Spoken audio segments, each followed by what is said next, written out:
नमस्कार दोस्तों, स्वागत है आपके अपने YouTube channel target with Suresh बौद्ध में।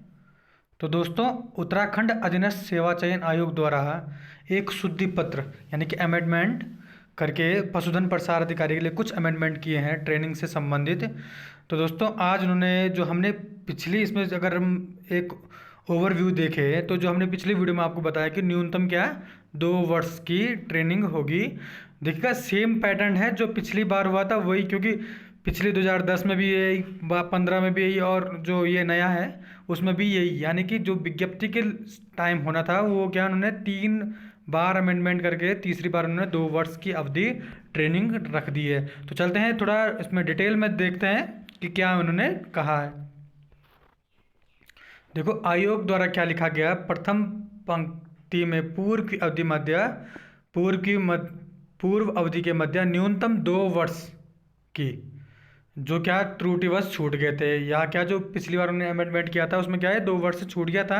तो इन्होंने क्या बिंदु 1 को पशुधन प्रसार अधिकारी पद के चयनित अभ्यर्थी से नियुक्ति, यानी कि जो अभ्यर्थी चयनित हो जाएंगे उसके पूर्व की अवधि अथवा ऐसे परीक्षण जैसे समय समय पर सरकार द्वारा विहीन किया जाएगा पर जाने की अपेक्षा की जाएगी।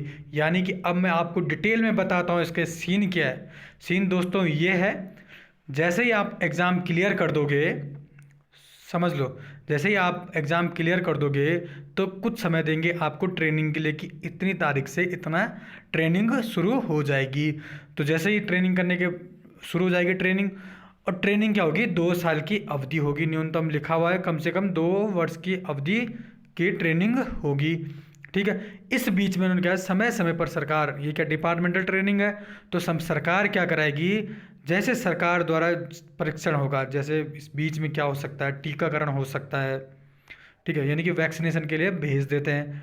पशुओं में खुरिया का टीका हो गया, चलो भाई ट्रेनिंग तुम्हारी कंप्लीट हो जाएगी, उसी दौरान आपको ट्रेनिंग भी करवा देंगे 2 महीने 3 महीने। आपको डिटेल में इसके बारे में हम बताएंगे जो नेक्स्ट वीडियो होगी, या वीडियो लेकर आएंगे तो ट्रेनिंग के संबंधित आपको कुछ ओवरव्यू पॉइंट बताएंगे। फिलहाल आपको क्या करना है, सिलेबस पे फोकस रखिएगा। मैं आपको बता रहा हूँ अभी भी सिलेबस चेंज नहीं होने वाला है, इतना मैं आपको बता दे रहा हूँ, क्योंकि जितने भी एग्ज़ाम होते अब तो सब सिलेबस में यानी कि सब्जेक्टिव ही हो रही हैं, तो कुछ भी इसमें जीके या रीजनिंग के चांस बनते हैं नहीं। तो आप अपने तैयारी में जुटे रहिए, अपने सब्जेक्ट को मजबूत करिए जब तक सिलेबस नहीं आ जाता है। अपने सब्जेक्ट में फोकस करिएगा। जितने भी आप हमारे व्यूअर्स हैं अपने सब्जेक्ट को बिल्कुल मजबूत कर दीजिएगा। ठीक है, आपसे ये अनुरोध है। 2 वर्ष की अवधि इन्होंने लिख दी है। अब जो हमने पिछली वीडियो में बताया था कि 2 वर्ष की ट्रेनिंग होती है, इससे पहले हमें जानकारी मिल चुकी होगी। अगर 1 वर्ष की होगी तो कहीं ना कहीं हमारे पास पहले ही खबर आ चुकी होगी कि हाँ 1 वर्ष जो नया पैटर्न आ रहा है 1 वर्ष के लिए आ रहा है। तो कहीं ना कहीं विभाग में पशुधन प्रसार अधिकारी कुछ ना कुछ इस बारे में ज़रूर बोलेगा, जो हमारे अध्यक्ष महोदय होते हैं। ठीक है, तो इसमें क्या सेम है पैटर्न पिछले बार की। चयनित अभ्यर्थियों की नियुक्ति पूर्व 2 वर्ष की अवधि अथवा ऐसे प्रशिक्षण जैसा समय समय पर सरकार द्वारा विहित किया जाने की अपेक्षा की जाएगी। सरकार जो कहेगी वैसे जाने की आपसे अपेक्षा की जाएगी। जब आप एक बार एग्ज़ाम क्लियर कर दोगे और ट्रेनिंग में आओगे, सरकार आपको वैक्सीनेशन भी भेज सकती है, चाहे सरकार कुछ और चीज़ करवा सकती है, सरकार पे डिपेंड करेगा।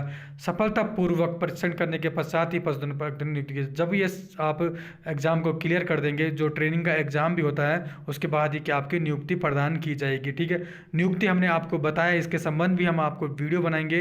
कमेंट बॉक्स में जाके कमेंट करिएगा कि आपको क्या समझ में नहीं आ रहा अभी तक, और किस हिसाब से आपको टॉपिक में वीडियो चाहिए, तो आप कमेंट बॉक्स में ज़रूर कमेंट करिएगा। ये आज उन्होंने कमेंट 24 तारीख को क्या शुद्धि पत्र लिखा है। तो दोस्तों, आज के लिए इतना ही, हमने आपको काफ़ी डिटेल में बता दिया है।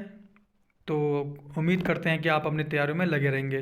तो जय हिंद, जय भारत, नमस्कार।